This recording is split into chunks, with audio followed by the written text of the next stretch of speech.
Professor का खौफनाक बदला। शादी के तोहफे में भेजा बम, खुद बनाया और टेस्ट भी किया। नमस्कार, मेरा नाम है केशव चौधरी। काला सच सफ़ेद झूठ की इस कहानी के एपिसोड में रोज़ाना की तरह कहानी लेके आता हूँ मैं। ऐसी कहानी है कि सुनेंगे तो आपके दिमाग हिल जाएगा। बुधवार को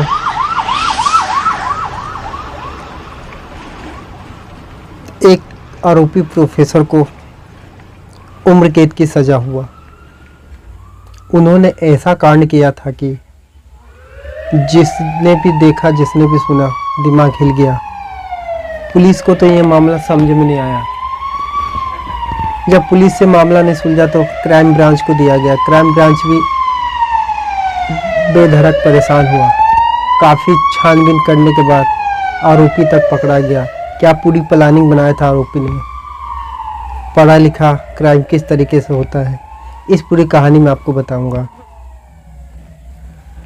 कहानी उड़ीसा के बोलीगंज जिले की एक अदालत में, जो पिछले बुधवार को 2018 में हुए पतनगढ़ पार्सल बम धमाके के आरोपी प्रोफेसर पंजीलाल मेहर को दोषी करार दिया।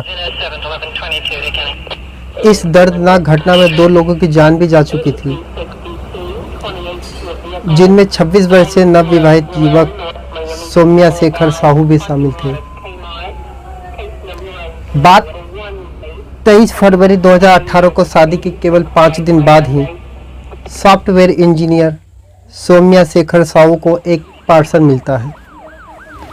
शादी का तोहफा समझकर जो ही वो पार्सल को खोलती है तो जिसके बाद अचानक विस्फोट होता है और सौम्या के साथ ही उसके 85 वर्षीय दादी जैनमणि भी थी, जिसकी की मौत हो गई। हाँ, जब इस मामले की जांच शुरुआती स्थानीय पुलिस ने किया, लेकिन जब ये मामला पूरी तरीके से गंभीर था और इसमें कुछ सुराग आरोपी के लिए नहीं मिल रहा था, तो इसके बाद इसे ओडिशा क्राइम ब्रांच को सौंप दिया गया था। जांच के दौरान 100 से अधिक संदिग्धों से पूछताछ की गई और आखिरकार आरोपी मेहर को गिरफ्तार किया गया। उस वक्त पंजीलाल मेहर उस वक्त एक स्थानीय कॉलेज में अंग्रेजी के प्रोफेसर थे। पुलिस के अनुसार मेहर ने ये जघन्य अपराध बदले की भावना से किया था, क्योंकि पीड़िता की मां भी संयुक्ता साहू मेहर की ही सहकर्मी थे। उसी के कॉलेज में साथ में काम करते थे और कॉलेज के प्रोफेसर पद पर उनकी जगह ले चुका था। यही बात आरोपी मेहर को खटका और उसने बदला लेने की ठानी।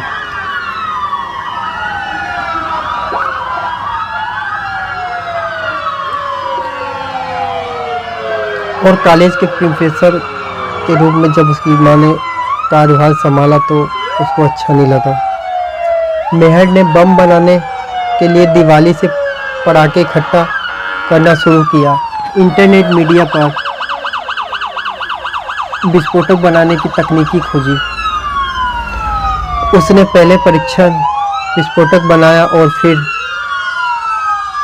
कार्डबोर्ड बॉक्स में बम रखकर उसे गिफ्ट के रूप में पैक किया। विस्फोट से कुछ दिन पहले आरोपी ने कुरियर सेवा का इस्तेमाल करते हुए पार्सल को रायपुर भेजा, जहां से ये पतनगढ़ पहुंचा और बाद में सौम्या के घर डिलीवरी किया गया। पुलिस के अनुसार विस्फोट में कुछ दिन पहले पंजीलाल कॉलेज गए और घर लौटकर उस पार्सल को लेकर निकले थे। उन्होंने इसे काटाबाजी रेलवे स्टेशन पहुंचाया, जहां से उन्होंने रायपुर के लिए ट्रेन पकड़ी। रायपुर पतनगढ़ के से लगभग 200 किलोमीटर दूर छत्तीसगढ़ में स्थित है। रायपुर में आरोपी ने ऐसे कुरियर सेवाओं की तलाश की जो बेसमेंट में संचालित होता हो और जिनमें सीसीटीवी कैमरा भी ना लगा हो। उसने कुरियर सेवाओं के कर्मचारी से पार्सल में गिफ्ट आइटम होने का हवाला दिया और अपनी पहचान छुपाने के लिए उसने भेजने वाले के नाम पर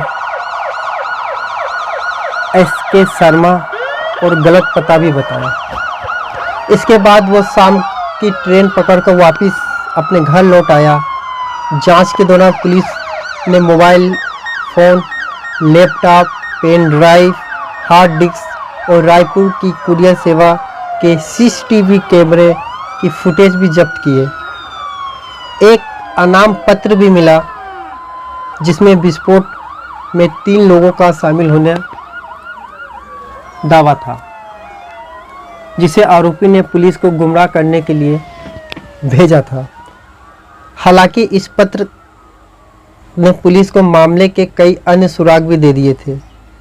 इस जांच के प्रमुख वरिष्ठ IPS अधिकारी अरुण बोथन ने कहा कि पत्र की भाषा, फ्रंट साइज और शब्दों के बीच की दूरी से स्पष्ट हुआ है कि इस कोई ऐसे व्यक्ति ने भेजा जिसे अंग्रेजी भाषा पर अच्छी पकड़ है। इसलिए हमने आरोपी पर ध्यान केंद्रित किया, जो एक अंग्रेजी का प्रोफेसर था। जब हमने उसके घर की तलाशी ली तो हमें कुछ महत्वपूर्ण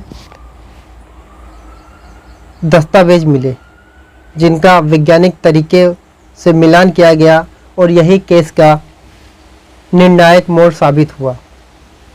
अरुण बोथन ने कहा कि यह मामला काफ़ी चुनौतीपूर्ण भी था क्योंकि कोई प्रत्यक्ष सबूत या गवाह नहीं था। आरोपी ने हमें गुमराह करने के लिए कई कोशिश किए, लेकिन अतः वैज्ञानिक तरीकों से सबूत मिल गए और आरोपी को पकड़ने में सफलता मिली। अदालत ने उन्हें इस संगीन अपराधों के लिए आजीवन कारावास की सज़ा सुनाई है। इसके साथ ही अतिरिक्त जिला सत्र न्यायालय ने 50,000 रुपये का भी जुर्माना लगाया है। फैसला सुनाने के वक्त आरोपी कोर्ट में ही मौजूद था और वहीं अदालत के फैसला आने पर सौम्या की मां संयुक्ता साहू ने संतोष जताया कि हमें न्याय मिला है, लेकिन जो खोया वो वापस नहीं आ सकता। वहीं पीड़िता के पिता रविंद्र साहू ने कहा कि वो को फांसी हो जानी चाहिए थी, लेकिन उम्र कैद की सज़ा भी न्यायपालिका के प्रति आभार व्यक्त किया। तो ये कहानी दिमाग को घुमा देगी कि एक शादीशुदा नया नवेली दुल्हन को गिफ्ट मिलता है। जो ही गिफ्ट खोलते तो उसमें विस्फोटक पदार्थ होने की वजह से ब्लास्ट करता है और ब्लास्ट में 2 लोगों की जान जाती है। आरोपी काफ़ी समझदार कॉलेज के प्रोफेसर के रूप में है। तरीका इन्होंने काफ़ी अच्छा लगाया। पुलिस को गुमराह करने के लिए कई पत्र दिए, लेकिन सच तो सच ही होता है। आरोपी ने भी जो गुमराह करने का पत्र दिया था उसी को पुलिस ने एक आधार बनाया, उसी की जांच पड़ताल की और बाद में सच्चाई सामने आया, जिसमें कि आरोपी को पुलिस ने गिरफ्तार किया और कड़ाई से पूछताछ करने में उन्होंने गुनाह कबूल किया। ये सन 2018 की बात है। उस समय पूरा तरीके से ये पहली खबर थी, सनसनी मचाई थी। अब जाके 2025 में इसका फैसला आया है।